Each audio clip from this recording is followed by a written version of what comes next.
دنیا میں صدقے کے کرشمے. آپ صدقہ کرتے ہیں غریبوں پر، یہ صدقہ دنیا میں آپ کی کتنی مشکلات کو آسان کرتا ہے، ہمارے کتنے مسائل کو حل کرتا ہے، کتنی آفتوں کو ٹالتا ہے، کتنی مصیبتوں کو ہم سے دفع کرتا ہے. پیارے نبی فرماتے ہیں صلوات اللہ وسلم علیہ، داووا مرضاکم بالصدقہ.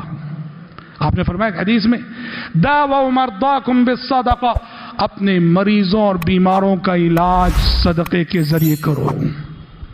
امام البانی نے صحیح الجامع میں اس حدیث کو حسن قرار دیا. اپنے بیماروں کا علاج صدقے کے ذریعے کرو. کیا مطلب ہے؟ بیماریوں کی شفا صدقے میں ہے. بیماریوں کا ایک بہترین علاج صدقہ ہے.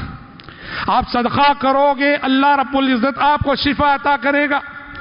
بس اس کے لیے ایمان چاہیے اور یقین چاہیے. اور اس سلسلے میں اللہ کے جن بندوں نے ایمان و یقین کے ساتھ پیارے نبی کی تعلیم پہ عمل کیا، انہوں نے اپنی زندگی میں صدقے کے حیرت انگیز کرشمے دیکھے. ڈاکٹر عیسیٰ مرزوقی، دیکھو یہ واقعہ سعودی عرب سے مجلۃ الدعوہ ریاض سے شائع ہوتا تھا، اس میں یہ واقعہ جو ہے شائع ہوا تھا.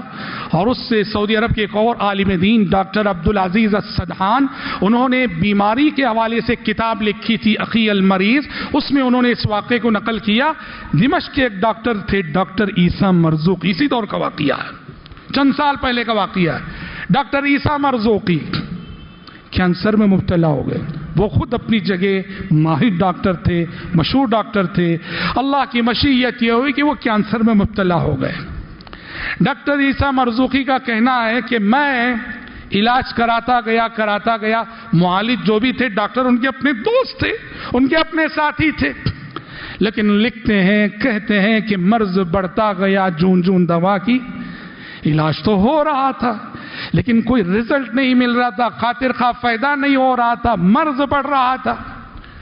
وہ کہتے ہیں کہ اس وقت پیارے نبی کی یہ حدیث میرے علم میں آئی، داووا مرضاکم بالصدقہ، اپنے بیماروں اور مریضوں کا علاج صدقے کے ذریعے کرو. ڈاکٹر عیسیٰ مرزوقی لکھتے ہیں یہ حدیث جب میں نے پڑھی مجھے لگا کہ یہ میری بیماری کا علاج ہے یہ حدیث، اور اب مجھے یہ ڈاکٹروں کو چھوڑ کر اپنا علاج اس نسخے میں ڈھونڈنا ہے جو نسخہ کے پیارے نبی نے تجویز فرمایا ہے کہ داووا مرضاکم بالصدقہ، اپنے بیماروں کا علاج صدقے کے ذریعے کرو. وہ لکھتے ہیں میں نے یہ کیا کہ زندگی بھر کی کمائی ہوئی میری ساری دولت، زندگی بھر کی کمائی ہوئی میری ساری پونجی، بس ضرورت بھر مال میں نے اپنے لیے اپنے بچوں کے لیے باقی رکھا. باقی جو ایکسٹرا ہماری ضروریات سے زائد جتنا مال تھا میں نے عزم کر لیا، ارادہ کر لیا کہ اب یہ صدقہ کرنا ہے شفا یابی کی نیت سے. لکھتے ہیں ایک بیوہ عورت تھی ہمارے ہی شہر میں، ایک بیوہ عورت تھی جس کے چھوٹے چھوٹے معصوم بچے تھے، یتیم بچے، اور عین جوانی میں شوہر کا انتقال ہو گیا تھا.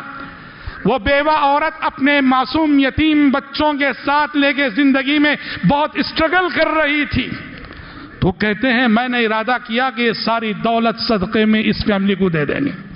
کہتے ہیں ارادہ کیا، وہ سارا مال لے گیا اور جا کے میں نے اس بیوہ عورت کو، اس کے یتیم بچوں کو صدقے میں یہ سارا مال دے دیا، یہ کہہ کر کہ میرے لیے بس دعا کرنا، میں ایک مرض میں مبتلا ہوں، پیارے نبی کی اس حدیث کے سبب میں آپ کو صدقے میں اپنی زندگی کی کمائی بھی ساری پونجی اور ساری دولت دے رہا ہوں.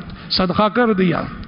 اللہ اکبر. کہتے ہیں صدقے کے بعد جب بھی میں تشخیص کے لیے گیا اور ٹیسٹنگ ہوتی تھی، ہر بار کا رزلٹ گزشتہ بار سے بہتر، اور ہوتے ہوتے میں پوری طرح سے شفا یاب ہو گیا.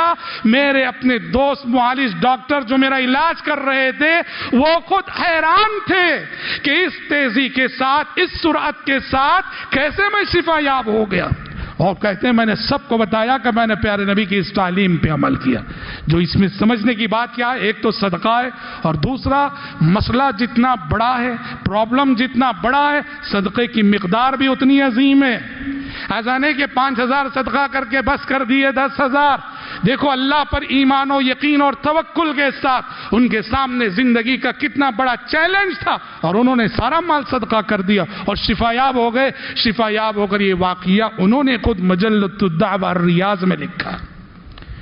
میرے بھائی، ہم اپنے اطراف، اپنے ارد گرد، اپنے ملنے جلنے والوں میں ڈھونڈیں ایسے لوگ جن کے ساتھ ایسے کرشمے ہوئے ہیں صدقے کی بدولت۔